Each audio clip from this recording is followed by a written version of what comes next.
Bienvenidos a Enigmas de la Navidad. Hoy vamos a hablar sobre la veracidad del nacimiento de Jesucristo. Tenemos a Luis Antequera, director de Esta no es una semana cualquiera en Radio María, escritor y historiador. ¿Qué tal, Luis? Encantado de estar una vez más en este programa y contigo. Muchas gracias, Luis. Básicamente, la primera pregunta que te quería hacer es sobre la veracidad del nacimiento de Jesús. ¿Fue en Belén de Judea y esto es cierto o no? En la medida en que aceptemos la historicidad y la veracidad de los documentos que se refieren a la figura de Jesús de Nazaret, pues tenemos que aceptar que su nacimiento forma parte de la verdad histórica. De todas maneras, un evangelio de la infancia, es decir, referido a los años de la infancia de Jesús, solo tenemos dos, el de Mateo y el de Lucas, porque ni Marcos ni Juan se refieren a la infancia de Jesús. Los dos coinciden en que Jesús nació en Belén, aunque las circunstancias son distintas.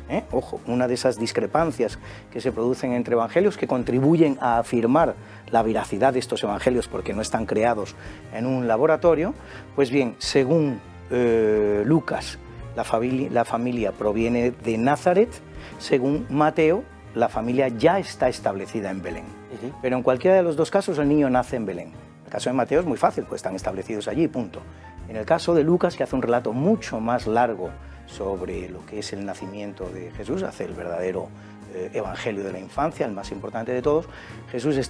José, el padre de Jesús, está radicado en Nazaret y se dirige a Belén porque tiene que censarse. Tiene que censarse porque el emperador Augusto ha emitido un edicto en el que obliga a todos los habitantes del imperio a censarse. Curiosamente, este censo, tenemos referencias históricas a él, por lo tanto es auténtico. Lo menciona Lucas y sabemos por otras fuentes que el censo existió. Concretamente está en una inscripción lapidaria sobre la piedra en la ciudad de Ankara. Por lo tanto, el censo existió. En función de ese censo, y según Lucas, la familia de Jesús se traslada desde Nazaret a Belén. Y allí, casualmente, porque tocan los días, el niño nace. No debería haber nacido. Lo propio, lo deseable para José y María es haber vuelto a Nazaret y que hubiera nacido en Nazaret. Pero por una cuestión casual, termina naciendo en Belén. ¿Qué importancia tiene esto? Que Belén es la ciudad del Mesías, según lo conciben muchos judíos. ¿Por qué? Porque el rey por antonomasia de la historia de los judíos, que no es otro que David, es nacido en Belén. Por lo tanto, el hecho de que Jesús nazca en Belén aporta un nuevo argumento a favor de su mesianismo. ¿Y qué me tiene que decir de los Reyes Magos, Luis? Bueno, de los Reyes Magos, lo primero que hay que decir es que es una figura que solo se trata en el Evangelio de San Mateo, no se trata en ninguno de los otros tres evangelios. Mateo sobre los Reyes Magos hace una definición bastante imprecisa, que tiene poco que ver con toda esta historia que ha llegado a nuestros días, porque simplemente se refiere a unos magos venidos de Oriente, no dice más, no dice que sean reyes, no dice que sean tres, no dice que sean de distintas razas. ¿Qué es lo que ocurre? Que como ofrecen oro, incienso y mirra, enseguida se impone tres dones, por lo tanto, enseguida se impone entre los cristianos la idea de que eran tres magos. ¿Pero reyes?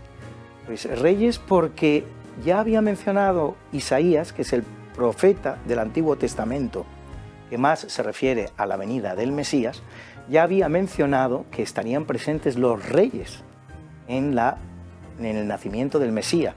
Entonces, por lo tanto, esos reyes que menciona Isaías tienen que ser necesariamente los magos que menciona Mateo. ¿Y cómo llegaron hasta el portal? Por una estrella, ¿no? Por la estrella fugaz. Llegan por una estrella, que es uno de los grandes enigmas del Evangelio. Son muchísimos los astrónomos y los especialistas que han intentado localizar cuál podría ser este fenómeno astral que guió a los Reyes Magos hasta Belén, pero te puedes imaginar que son tantos los fenómenos astrales que se producen.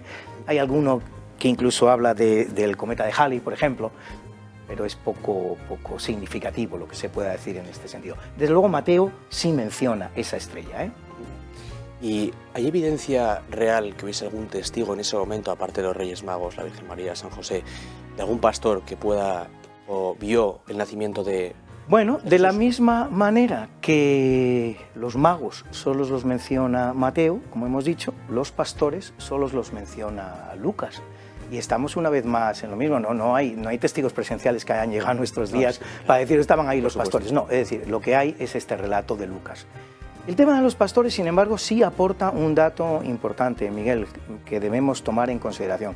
Se dice en el Evangelio de Lucas que estos pastores, con el ganado, con el rebaño, estaban durmiendo al raso, es decir, durmiendo bajo el cielo, no bajo techo de ninguna de las maneras. El invierno en Palestina, en toda Palestina, en Judea en particular, es muy duro, alcanza los 0 grados sin ningún problema. No es pensable, no solo ya que los pastores, sino que todo su ganado estuviera durmiendo al raso. Eso nos hace pensar en que las fechas en que se produjeron todos estos eventos no tienen por qué ser necesariamente las invernales. Es más, desaconsejan pensar que estuviéramos en invierno y hacen pensar más bien en una primavera.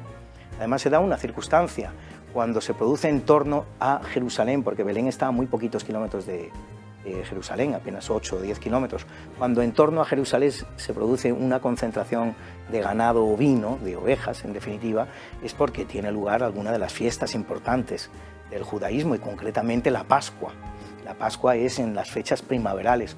Por lo tanto, todo esto que Lucas nos cuenta sobre los pastores es muy significativo y nos puede estar dando pistas sobre la fecha en la que nació Jesús, porque ni que decir tiene que los evangelios no se pronuncian. Ninguno de los evangelistas dice Jesús nació el 25 de diciembre, simplemente se refieren al nacimiento. No dan más dato, el dato más revelador que podemos obtener para conocer la fecha en la que se produjo el evento del nacimiento es este que nos aporta Lucas sobre la existencia de pastores y ovejas que dormían al raso. La pregunta podría ser, claro, ¿y entonces por qué celebramos el 25 de diciembre? Claro, exacto. Pues el 25 de diciembre es que es una fecha, no solo el 25, el 24, el 23, el 22, el 21, son fechas muy significativas en lo que es el año, en lo que es la anualidad, porque están todas ellas en torno al solsticio de invierno, es decir, cuando el día es más corto y la noche es más larga.